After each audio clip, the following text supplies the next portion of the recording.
সরকার থেকে যে টাকা দেয়া হয় সেই টাকা তৃণমূল কংগ্রেসের নেতা মন্ত্রীদের পকেটে ঢুকে যায়। প্রত্যেক বছর আমি দেখি কোনো ধরনের উন্নয়ন হয় না, কোনোভাবে কোনো উপকার হয় না সাধারণ মানুষের। ড্রেজিং এর নামে লক্ষ লক্ষ টাকা, কোটি কোটি টাকা রাজ্য সরকার দিচ্ছে। এই টাকা কার? মমতা ব্যানার্জি নিজের পকেট থেকে দেন? কার পকেট থেকে যায়? আপনার আমার পকেট থেকে যায়, কেন্দ্র সরকারের পাঠানো টাকা পকেট থেকে যায়।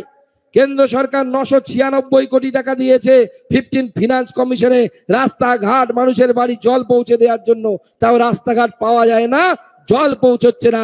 কেন্দ্রের টাকা খরচ করার ক্ষমতাও এদের নেই এই অপদার্থ সরকার, তাই সবভাবে অধিকার হারিয়েছে তার নিজের পদে বজায় রাখার।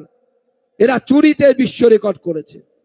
পুরুলিয়াতে যান, পাহাড় চুরি, গোটা বাংলাতে চাকরি চুরি, রেশন চুরি। 3 লক্ষ করে রেশন কার্ড বাতিল হয়েছে, এক একটা জেলায় 2 লক্ষ 3 লক্ষ।